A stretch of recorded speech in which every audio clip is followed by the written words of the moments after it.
Shalom, Bapak Ibu Saudara, kita teruskan studi kita, kristalisasi masih di kitab Yeremia.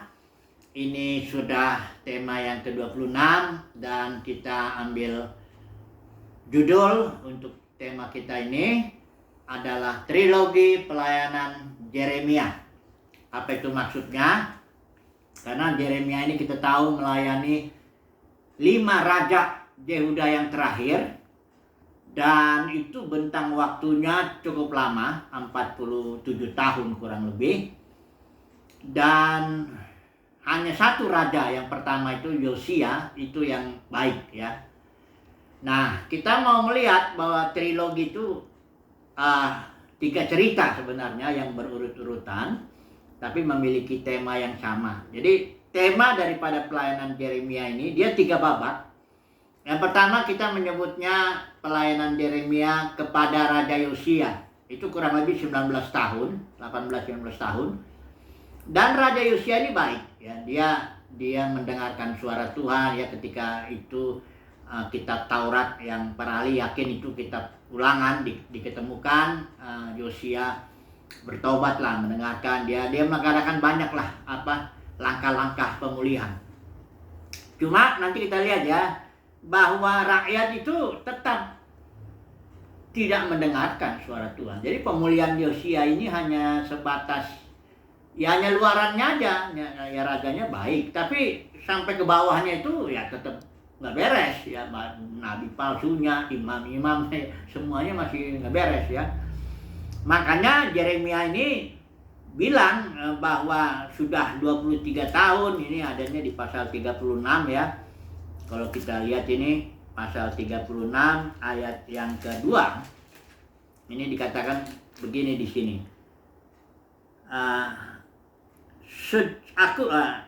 Dia ayat 2 ya, langsung kita baca. Ambillah kitab gurungan dan tulislah di dalamnya segala perkataan yang telah kufirmankan kepadamu mengenai Israel, Yehuda dan segala bangsa. Dari sejak aku berbicara kepadamu, yakni dari sejak zaman Yosia sampai waktu ini. Jadi dari zaman Yosia sampai waktu ini itu 23 tahun. Ayat 3 bilang, mungkin apabila kaum Yehuda mendengar tentang segala malapetaka yang kurancangkan ya, maka mereka masing-masing akan bertobat. Jadi faktanya itu 23 tahun pelayanan Yeremia, termasuk zaman Yosia yang 18 atau 19 tahun. Itu rakyat nggak mendengar suara Tuhan lah ya, nggak mau bertobat ya. Jadi pelayanan Yeremia yang pertama itu kita menyebutnya zaman ya, walaupun setidaknya sekalipun dengarkan firman yang suara kenabian Yeremia, dia hidupnya agak nyaman lah ya, karena rajanya baik, nggak dianiaya. Kemudian dari zaman setelah Yosia itu ada yang namanya Yoahas, hanya 3 bulan dia menjadi raja. Baru ini Yoyakim. Nah ini Yoyakim yang jahat ini ya. Nah dia diserang juga, sudah diserang oleh Babel, 11 tahun dia memerintah. Kemudian ada yang sedikit ini Yoyakim, yang akhirnya di 3 bulan dia dibuang di Babel. Dan terakhir Sedekia 11 tahun lagi ya, baru runtuh kerajaan Yehuda. Jadi bagian daripada Yoahas ini, raja yang jahat ini, sampai kepada Sedekia ya, ditutup dengan pembuangan itu. Ini ministry Yeremia, suara kenabiannya tidak didengar juga, tapi Yeremia mengalami penderitaan di sini. Berkali-kali dia dipukul ya, kemudian dimasukkan ke perigi ya, sumur ya, ditahan di dalam pelataran penjagaan, bahkan kadang dia masuk ke ruang cadangan air di bawah tanah. Itu penderitaan dia melayani ini ya. Raja-raja jahat, 4 raja jahat ini ya, itu satu masa di mana suara kenabian Yeremia tidak didengarkan dan Yeremia pun menderita. Baru setelah itu Yeremia masih melayani. Nah ini yang kita akan singgung lagi. Di yang ketiga itu, trilogi itu berarti yang ketiga. Ini dari zaman Israel sudah dibuang ke Babel, itu di zaman Sedekia, runtuh kerajaan Yehuda. Tapi masih ada sisa Yehuda, karena waktu itu Raja Nebukadnezar, Raja Babel itu, dan kepala pasukan pengawal itu yang namanya Nebuzaradan, dia nggak membuang semua, disisakan.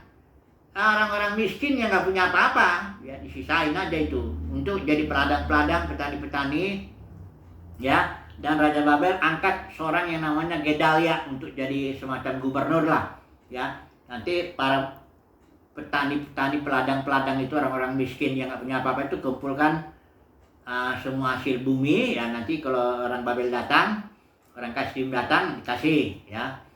Jadi dan juga setelah orang-orang Yehuda yang ada di sekitar Israel itu, yang ada di Moab, Amon, daerah itu, dia datang lagi setelah tahu bahwa Raja Babel meninggalkan sisa Yehuda dan ditaruh di bawah kepemimpinan Gedalia. Ini satu masa di mana pelayanan Yeremia, katakanlah dari kerajaan, runtuhnya kerajaan Sedekia itu habis, ya, kerajaan Yehuda, sampai nanti Yeremia melayani lagi untuk sisa Yehuda yang akhirnya tidak mau dengar juga. Aduh, emang ini repot ini, ya. Tidak mau dengar juga suara Tuhan. Sampai akhirnya Yeremia dipaksa dengan Baruk itu, juru tulisnya, dipaksa ke Mesir. Nanti kita lihat ceritanya itu. Itu pelayanan Yeremia jadi 3 trilogi, ya. Zaman Yosia, ya bisa kita bilang zaman kemasan, tapi bukan berarti suara kenabian Yeremia didengarkan. Tapi ini berarti maksudnya Yeremia nggak menderita lah, ya. Kemudian bagian yang kedua, ini dia. Dari Yoas itu sampai Sedekia, sampai kerajaan Yehuda runtuh. Ini di sini Yeremia banyak kali mengalami penderitaan, lawan nabi palsu lagi, belum lagi, ya. Nah, yang ketiga, dari mulai keruntuhan kerajaan Yehuda sampai akhirnya Yeremia terpaksa harus ke Mesir. Yang menurut tradisi dia itu matinya digergaji di Mesir itu. Nggak tahu apa namanya tradisi, ya. Alkitab nggak bicara begitu. Tapi sedikit banyak kita harus pertimbangkan itu, ya. Jadi bisa dibilang lah pelayanan Yeremia yang 47 tahun hasilnya, ya. Ya, Israel dibuang ke Babel dan Yeremia selama 47 tahun itu tidak didengarkan suara kenabiannya, ya. Nah, kita tahu pelayanan Yeremia itu 2 kategori kalau kita lihat pasal 1. Yang pertama, pelayanan Yeremia itu mencabut, ya, itu kalau kita lihat di pasal 1, ya. Ini dia pasal 10. Pelayanan Yeremia itu pertama mencabut, merobohkan, membinasakan, meruntuhkan, ya. Jadi dengan firman, dengan suara kenabiannya, Yeremia bernubuat bahwa kalau tidak bertobat, ini kerajaan ini akan diruntuhkan. Bukan hanya itu, rajanya apa semuanya, itu bait sucinya juga dihancurkan, tembok-temboknya dihancurkan, istana rajanya dihancurkan, perkakas bait suci dibawa itu betul-betul habis, ya. Dikasih nubuat sama Yeremia, kalau kau nggak mendengar suara Tuhan. Dan memang mereka nggak mendengar. Jadi pelayanan Yeremia kategori pertama itu mencabut, merobohkan, membinasakan, meruntuhkan. Kemudian yang kategori kedua, Yeremia juga suara kenabiannya itu membangun, menanam, ya. Dia memberikan suara nubuat pemulihan. Kita sudah bahas itu, ya. Jadi 2 kategori pelayanan Yeremia ini dan triloginya itu, ya, hasilnya bisa dibilang 0 besar lah, ya. Kadang-kadang Tuhan ini memakai seorang pelayan Tuhan yang asli, ya. Kayaknya bukan untuk didengar, ya. Karena Tuhan sudah tahu juga, memang dia karena Yeskil misalnya. Yeskil suruh bicara gitu. Baik mereka mau mendengar atau tidak, karena memang bangsa ini bebal, telinganya berat mendengar. Hanya Tuhan bilang biarlah mereka tahu bahwa ada seorang nabi di tengah-tengah mereka. Jadi kadang-kadang tujuannya itu, ya. Jadi kita yang melayani Tuhan, kalaupun nggak mendapat sambutan dari orang banyak, nggak apa-apa, ya. Yang penting kita menyampaikan apa yang Tuhan suruhkan kita sampaikan. Malah kalau mendapat sambutan dari orang banyak, dalam kondisi dunia kekristenan yang saat ini, di mana nubuat-nubuat nanti kita lihat sudah banyak itu orang banyak hanya ingin mendengar yang enak-enak, kan begitu. Karena yang lawannya Yeremia ini, nabi palsu ini semuanya ini dia bicara damai sejahtera, terbalik dengan Yeremia. Yeremia bicara menubuatkan akan kalau kau nggak bertobat, nggak mendengar suara Tuhan, akan hancur, ya. Bahkan akhirnya diputuskan, memang Yeremia tidak lagi dia langsung aja, kota ini pasti akan dihancurkan. Ya. Jadi lawannya, Nabi Hananya misalnya, itu ada lagi satu lagi itu nabi atau imam, ya, yang berbicaranya terbalik, damai sejahtera, nggak apa-apalah, pokoknya apalah, ya, Tuhan baik, apa semuanya begitu. Jadi membuat umat Tuhan nggak bertobat, ya, jadi semakin keras lah. Nah, secara khusus kita akan melihat ini trilogi pelayanan Yeremia ini, satu, yang kedua, yang ketiga ini, ya. Dari pasal ini sebenarnya ada ceritanya berapa pasal ini, ya, dari pasal 40, 41, 42, 43, 44, ya sampai 45 dia habis, ya. Baru dia ini nubuat Yeremia, suara kenabian kepada bangsa-bangsa. Kita nggak akan bahas ini semua cerita-cerita ini, tapi intinya begini, tadi sudah diangkat, ya, setelah dibuang itu Raja Sedekia, ya, ke Babel, dia mati di sana. Itu pembesar Yehuda pun disembelih. Itu juga anak-anak Sedekia disembelih dulu, ya, sebelum matanya Sedekia dibutakan. Bait suci dihancurkan, barang-barangnya diambil, perkakasnya, ya. Semuanya itu juga istana roboh, tembok Yerusalem dirobohkan, habis saja, ya. Dan disisakanlah sisa Yehuda, orang-orang miskin yang tidak punya apa-apa, yang di Raja Babel mengangkat seorang namanya Gedalia. Nah, persoalannya, ya, kita tahu juga tadi orang-orang Yehuda yang ada tinggal di Moab, di Amon, di akhirnya setelah tahu bahwa Raja Babel angkat Gedalia dan membiarkan sisa Yehuda di situ, mereka masuk ke kota-kota Yehuda, mereka tinggal di situ. Jadi walaupun bagaimanapun cukup banyak lah ada orang tinggal di situ, ya, di zaman Gedalia. Tahu-tahu si Gedalia ini dibunuh oleh seorang yang namanya Ismail bin Netanya. Ini ada orang yang katanya di pasal 41 ini, dia katanya disuruh oleh Raja Bani Amon untuk ngambil itu sisa Yehuda. Jadi dia dibunuh, si Gedalia ini diangkutlah ini jadi tawanan sisa Yehuda ini, ya, dibawa ke Amon, ke Bani Amon sana. Setelah itu ada seorang lagi yang namanya Yohanan bin Kareah. Nah, ini dia orang baik lah, ya, dalam arti dia nggak setuju nih dengan perbuatan Ismail ini, ya. Dihajar, diserang lah itu Ismail, tapi Ismail dengan 8 orang luput. Nah, sisa Yehuda ini akhirnya jadi di bawah kepemimpinan Yohanan bin Kareah, ya. Tapi masalahnya Yohanan ini bin Kareah ini mau membawa sisa Yehuda ini ke Mesir karena takut kepada Raja Babel, karena Gedalia kan sudah dibunuh. Bukan hanya Gedalia yang dibunuh, beberapa tentara orang Kasdim dibunuh juga. Sehingga mereka takut kalau nanti mereka tinggal di Yehuda, datang Raja Babel marah, ini bisa dibuang lagi ke Babel, gitu pikiran si Yohanan bin Kareah dengan semua grup sisa Yehuda itu. Akhirnya mereka mau lari ke Mesir. Dan mereka tanya sama Yeremia. Nah, ini di sini di pasal 42, mereka bilangnya sih, ngakunya, ya. Dia bilang gini, ayat 5 ini pasal 42. Biarlah Tuhan menjadi saksi yang benar dan yang dapat dipercaya terhadap kami, jika kami tidak berbuat menurut segala firman yang disuruh Tuhan sampaikan kepada kami. Ayat 6, maupun baik ataupun buruk, kami akan mendengarkan suara Tuhan Elohimnya mereka. Janjinya begitu. Jadi dia utus Yeremia, karena zaman konteks perjanjian lama ini mendengar suara Tuhan itu lewat nabi-nabi, ya, yang dalam zaman dulu juga bisa dibilang pelihat, ya. Jadi dia tanya ini sisa Yehuda ini yang dipimpin Yohanan bin Kareah ini, tanya sama Nabi Yeremia, gimana ini? Kami mau gimana cara supaya kami aman lah, ya. Kami janjilah mau dengar suara Tuhan. Nah, kemudian Yeremia, oke lah, aku akan tanya sama Tuhan.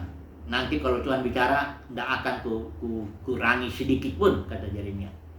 Akan kusampaikan. Kemudian setelah 10 hari, datang firman Tuhan kepada Yeremia untuk Yohanan dan sisa Yehuda ini. Datang firmannya tuh firman-Nya tuh jangan kau pergi ke Mesir. Tetaplah tinggal di Yehuda. Jangan takut sama Raja Babel atau orang-orang Kasdim. Nah, itu berlawanan dengan keinginan mereka. Keinginan Yohanan itu, hatinya Yohanan dengan hatinya grup sisa Yehuda ini memang udah pengen ke Mesir. Nah, memang mereka sudah berencana sebenarnya mereka mau berjalan terus ke Mesir. Jadi hatinya si Yohanan dan grup sisa Yehuda ini memang dia udah mau, saya mau ke Mesir lah. Tapi dia belagak kayak tanya Tuhan dulu lah. Tanya Tuhan lewat Nabi Yeremia. Gimana nih ya supaya kami ini keadaannya baik. Tapi sebenarnya hatinya udah nggak benar. Itu sebabnya ketika Yeremia bilang tinggallah di Yehuda, mereka nggak mau dengar. Enggak, malah mereka memutuskan kami akan tetap memberikan persembahan kepada Ratu Sorga. Bahkan dia nuduh Yeremia itu karena Baruk itu menghasut katanya, ya. Karena menghasut engkau, Baruk itu juru tulisnya Yeremia itu menghasut engkau supaya engkau berbicara seperti itu. Supaya kami jangan pergi ke Mesir, kata si Yohanan dan grupnya ini. Jadi memang mereka nggak mendengar, ya. Makanya akhirnya itu Yohanan memaksa Yeremia. Ini kalau kita lihat di pasal 43 ya, ayat 4 sampai 5 ya. Demikianlah Yohanan bin Karea dan semua perwira tentara seluruh rakyat tidak mau mendengarkan suara Tuhan untuk tinggal di tanah Yehuda. Lalu Yohanan bin Karea dan semua perwira tentara itu mengumpulkan seluruh sisa Yehuda. Dikumpulkan itu artinya sebenarnya ada pemaksaan juga karena Yeremia dan Baruk ikut, ya. Sampailah di Mesir, Yeremia memberikan nubuat terakhirnya di pasal 44, ya. Di sini Yohanan itu dan grupnya sisa Yehuda itu sudah bilang, kami putuskan tetap kami akan memberikan korban kepada Ratu Sorga. Itu ilah, ya, namanya Ratu Sorga. Karena dia bilang sejak kami nggak lagi mempersembahkan korban kepada Ratu Sorga, kami jadi banyak mengalami perang apa semuanya. Jadi lihatlah, ya, sisa Yehuda ini ya, sangat-sangat tidak mengerti maksud Tuhan. Yeremia bilang, itu Yerusalem hancur itu diserang oleh tentara Kasdim karena kalian ini maupun nenek moyangmu itu memang dia menyembah berhala. Terus menerus beribadah nggak benar, ya. Kalaupun beribadah ritual-ritual aja itu sebenarnya hatinya nggak ada itu. Itulah yang membuat kalian dibuang ke Babel. Tapi kalau grup Yohanan dan sisa Yehuda bilang enggak, justru karena kami tidak memberikan persembahan kepada Ratu Sorga, itulah sebabnya kami menderita. Bisa begitu ya, bisa salah mengerti sekali ya ini orang, ya. Akhirnya Yeremia bilang, baiklah, ya, di ayat 2 ini kata-kata terakhir Yeremia ini, ya, pasal 44 ayat 25 itu. Baiklah, wujudkanlah, tepatilah nazarmu dengan baik, ya. Tapi di sini Tuhan bilang, aku bersumpah katanya bahwa namaku tidak akan diserukan lagi oleh seorang Yehuda di segenap tanah Mesir. Jadi artinya mereka akan habis binasa di sana. Kalaupun ada itu hanya pelarian katanya, orang pengungsi sedikit sekali yang kembali kepada tanah Yehuda. Nah, apa pelajaran yang kita dapatkan dari trilogi pelayanan Yeremia ini, khususnya bagian yang terakhir ini? Ya, ingat ya, pelayanan pertama Yeremia bicara kepada Raja Yosia. Di zaman itu boleh dibilang walaupun rakyat juga tidak mendengarkan, tapi rajanya baik, ya. Kemudian dari Yoahas sampai hancurnya kerajaan Yehuda zaman Sedekia itu, di sini malah Yeremia bukan saja pelayanannya nggak didengar, suaranya kenabian nggak didengar, bahkan Yeremia pun mengalami penganiayaan di masa ini. Kemudian terakhir, ya, setelah ini kerajaan Yehuda itu dibuang, masuklah masa di mana Yeremia melayani sisa Yehuda. Ini dilarang supaya jangan ke Mesir, toh juga tidak mendengarkan. Waduh, satu kalimat ya perlu dibaca ini, ya. Sampai akhirnya ini saudara pasal 44 ini, ya, untuk sisa Yehuda, ya. Dikatakan di sini, mereka tidak remuk hati sampai kepada hari ini. Ya, ini bukan peringatan, ya keputusan lah dari Tuhan mengenai orang Yehuda ini. Sampai hari ini, sampai hancur semuanya pun masih tidak kerembuk hati, nggak bertobat ya. Apa pelajaran yang kita dapatkan ini? Ini saudara, pelajaran mendengarkan suara Tuhan itu intinya. Ini pelajaran ini. Kalau kita mau terapkan ke dalam konteks kita saat ini, itu adalah perihal mendengar suara Tuhan. Ya, saya mengungkapkan beberapa hal lah ya mengenai soal mendengarkan suara Tuhan. Ya, di zaman ini ya untuk kita. Karena ibadah itu esensinya bukan ritual-ritual. Ya, Tuhan tidak suka juga kalau orang mengadakan persembahan, korban bakaran begini perayaan hari raya hari ini, tapi hatinya nggak benar, nggak mau dengar suara Tuhan, yang nggak juga. Tuhan nggak. Nabi-nabi Israel selalu bilang, ritualmu sih nggak masalah, perayaanmu selalu ada, korban-korban selalu berjalan, ya. Cuma kau nggak mau dengar suara Tuhan supaya bertobat, hatimu mengarahkan kepada Tuhan, jangan menyembah berhala dan sebagainya, jangan ada penindasan. Mereka nggak mau dengar itu suara kenabian. Nah, gimana dengan zaman kita saat ini? Bagaimana orang Kristen seharusnya mendengarkan suara Tuhan? Karena kalau ibadah itu, sekali lagi ya, kayak Yesus sudah bilang, ibadah itu pada perempuan Samaria itu bukan soal di gunung ini atau gunung itu. Memang dulu dalam konteks perjanjian lama, ibadah itu mesti di Yerusalem, korban-korban, dan harus di Bait Suci itu, dan harus suku Lewi yang melayaninya. Itu memang udah aturan di konteks perjanjian lama. Tapi dalam konteks perjanjian baru, Yohanes 4 itu, Yesus bilang, menyembah itu sekarang bukan soal ritual di sana, harus di gunung ini, harus begini, harus begitu, kredo ini, aturan organisasi ini, aturan. Bukan itu.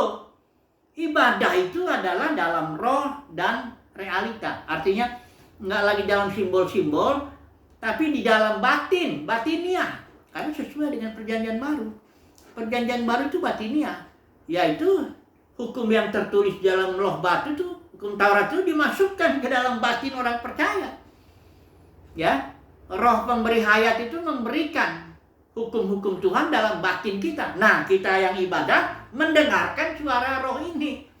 Makanya di Kisah Para Rasul 28 pasal itu ada 70 kali istilah roh, ya. Roh memimpin, roh melarang, roh mendorong, penuh roh, ya, roh berbisik dan sebagainya. Karena memang ibadahnya gereja mula-mula itu ibadah dalam roh seperti itu. Mendengarkan suara Tuhan itu ibadah, ya.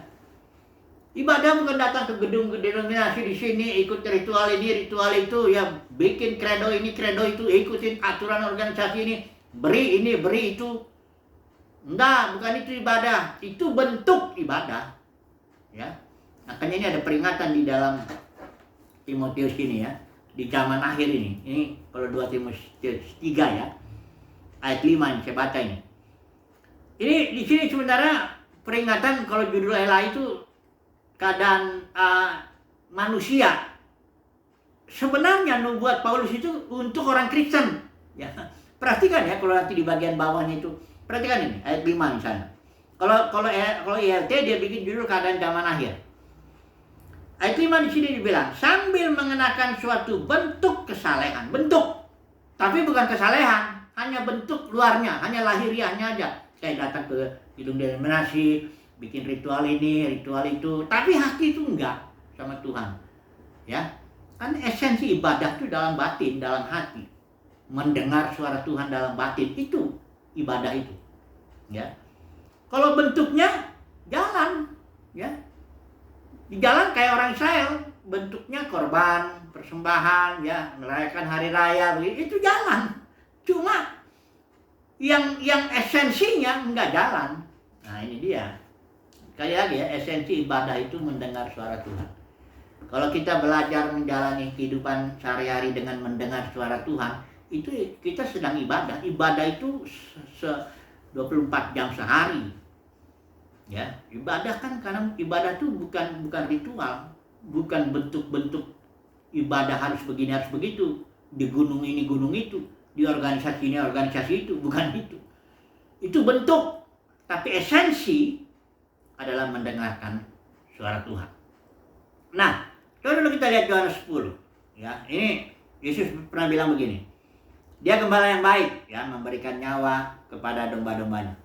Yesus bilang begini, domba-dombaku mendengarkan suaraku, kata Tuhan Yesus. Jadi kalau orang tidak mendengarkan suara Tuhan, iya, itu tanda dia bukan domba-domba Yesus yang sejati. Bisa jadi domba-domba, atau bahkan domba berbulu serigala bisa jadi. Ya. Atau serigala berbulu domba. Ya intinya dia nggak dengar suara Tuhan. Ya. Ibadah itu mendengar suara Tuhan. Dan Yesus bilang, kalau orang itu dia itu dombaku, dia itu mendengarkan suaraku. Bahkan kalau para pemenang itu ya, kalau di kitab Wahyu dibilang, mengikut anak domba kemana saja dia pergi. Itu tuh. Kalau Wahyu pasal 14 itu. Ya. Mengikut anak domba kemana saja dia pergi. Nah, saya mau bicara ini sekarang ini umat Tuhan. Umat Tuhan sekarang kan, tadinya kan gereja itu kan dipimpin roh kan. Gereja mula-mula tuh, 28 pasal, 70 kali sila roh. Dia ibadahnya mendengar suara roh tuh. Walaupun bisa aja orang sekelas Paulus pun bisa gagal mendengar suara roh. Soal gagal, soal enggak apa-apa. Yang penting ibadahnya emang begitu. Itu Paulus waktu terakhir itu dia ngotot mau ke Yerusalem. Itu oleh bisikan roh tuh murid-murid ngasih nasihat. Jangan Paulus, jangan ke situ. Tapi Paulus sudah ngotot mau ke situ. Seperti aku mau rela mati pun mau. Paulus nggak mendengarkan, gagal lah ya dia mendengarkan. Ya. Tapi bukan berarti dia jadi orang gagal, enggak. Dia tetap ibadahnya mendengar suara roh. Bahkan Paulus bilang, aku tawanan roh. Jadi ibadahnya, ibadah gereja mula-mula mutlak mendengar suara Tuhan dipimpin roh. Nggak ada bentuk-bentuknya yang apa, nggak ada. Ya. Makanya kalau dia bilang bentuk kebaktian itu harusnya bagaimana, nggak ada di situ. Prinsipnya di Korintus, kalau kamu ketemu, masing-masing memberilah. Ada yang mazmur, ada yang bahasa roh, penafsirannya, ada pengajaran. Tapi tidak ada aturan-aturan yang bentuk yang jelas kelihatan bentuk, enggak ada. Karena memang ibadah itu haruslah dipimpin roh, itu aja. Kemudian yang sekarang, yang sekarang ini banyak bentuknya. Karena gereja udah pecah menjadi bentuk ribuan denominasi, itu bentuknya kelihatan bahwa denominasi itu. Kalau ibadahnya sebenarnya nggak kelihatan karena dia soal batiniah, ya. Tapi kalau kebaktian bentuknya kan kelihatan, jam sekian sama jam sekian di gedung ini, lagunya ini, semuanya kelihatan itu. Itu bentuk. Siapa yang tahu dalam hati orang itu dia cinta Tuhan atau dia sedang cari Tuhan atau cari berkat Tuhan. Dia sedang cinta Tuhan atau cinta dunia. Ya bahkan yang di mimbar ini juga kita nggak tahu. Ya jangan langsung kita nilai, berarti karena dia menjalankan bentuk ibadah, ya. Berarti dia itu sedang hatinya cinta Tuhan, cari Tuhan. Jangan dulu. Enggak begitu. Ya. Karena ibadah itu tidak bisa dilihat. Karena ibadah itu dalam batin. Itu soal hati seseorang, dia mau dengar Tuhan atau enggak. Soal dia salah bisa aja. Itu Paulus pun bisa salah. Ya. Tapi Tuhan lihat hati, ya. Nah ini kalau bentuk ini yang bahaya. Dalam Kristen sekarang ini bentuk ibadah yang ditekankan. Karena masing-masing sudah dijerat, masing-masing umat Tuhan sebagian dijerat oleh para pemimpin denominasi ini. Harus ya. Mereka jadinya bukan mendengarkan suara Yesus gembala sejati, tapi suara pemimpin ini. Mereka belajar teologi pemimpin ini, aliran tertentu. Ya, entah Calvinis, ya Reform, entah ini Pentakosta, karismatik. Jadi enggak lagi istilah mendengar suara roh itu sudah asing gitu loh. Ya. Kalau ada seorang pengerja misalnya datang melayani Tuhan, ya aku mau melayani Tuhan, dia masuk ke satu organisasi tertentu, denominasi tertentu, dia langsung bilang, saya mau mendengarkan suara Tuhan, mau melayani Tuhan di sini. Tapi saya mau dengar suara Tuhan. Nanti orang itu bilang, kamu tuh kalau mau dengar suara Tuhan ya dengarlah di sana di luar. Kalau di sini, kalau kamu mau melayani di sini, kamu akan dimasukkan dalam satu kotak organisasi. Kamu udah punya jobnya sendiri di sini, tugasnya di sini. Engkau sudah tahu bertanggung jawabnya ke sini. Ini tugas-tugasmu, apa semua jam kantornya. Inilah gajimu. Udah ada itu semuanya. Jangan tuh ngomong dengar suara roh. Ya. Kalau mau dengar suara roh, engkau harus keluar. Jangan masuk ke dalam kandang-kandang denominasi itu. Bagaimana lagi mau dengar suara roh? Ya, di kandang-kandang itu kan sudah dikotakin. Tugasnya apa, job apa, semuanya, gajinya, udah semua ada di situ. Bagaimana lagi mau mengikut anak domba kemana saja dia pergi? Nggak mungkin lagi. Jadi kalau umat pilihan Tuhan, pastilah orang-orang yang berada di luar sistem dunia kekristenan ini. Kalau enggak mungkin dia ada di dalam, karena dia nggak bisa lagi mengikuti suara pimpinan roh. Kalau Roh Kudus bilang hari ini jangan pergi ke situ, bagaimana? Bisa ngamuk nanti atasan dia. Gimana sih? Kamu mau melayani apa enggak? Kan situ. Jadi kesimpulannya ini apa ini sekarang ya? Saya hanya mengatakan begini, sesuai perkataan itu. Domba-dombaku, kata Yesus, mendengarkan suaraku. Ya. Jadi kalau nggak mendengar, bagaimana dong? Nah, memang dalam kekristenan banyak yang dipanggil, sedikit yang dipilih. Ya, para pemenang itu yang dipanggil, dipilih, dan setia. Inilah yang mendengarkan suara Yesus. Inilah yang mengikuti Yesus kemana saja Yesus pergi. Ya, jangan pikir Yesus itu di dalam gereja yang udah jatuh ya. Gereja Laodikia itu Yesus sudah di luar, itu ketok-ketok pintu. Gereja yang udah jatuh. Sekarang ini dunia Kristen tuh ada, bukan gereja itu, gereja yang ini pecahan gereja yang udah puluhan ribu pecahannya itu. Jadi ya, perihal mendengar suara Tuhan itu harus ada di luar konteks dunia kekristenan. Kalau saudara dan saya di dalam, nggak bisa lagi kita bilang, oh saya dengar suara roh, nggak bisa. Oh saya dipimpin roh, nggak bisa. Engkau sudah dimasukkan dalam satu kotak dengan tugas tertentu, tanggung jawab tertentu. Engkau tahu tanggung jawabnya kepada siapa harus melapor, gaji tertentu dan kantor tertentu, semuanya udah diatur. Ya, nggak usah lagi ngomong-ngomong dengar suara Tuhan ya. Nggak waktunya bicara seperti itu. Jadi kembali kesimpulannya bagaimana? Ya udahlah, apakah kita ini domba Yesus lah. Kalau kita memang domba Yesus, dapat kasih karunia untuk dipanggil, dipilih, setia, ya udah, kita pasti akan mendengarkan suara Tuhan. Dengar suara Tuhan itu bukan soal metode, tapi soal siapa orangnya. Ya kalau kita mendapat kasih karunia, kita akan dengarkan suara Tuhan. Kalaupun salah, Tuhan tetap pimpin kita. Haleluya. Amin.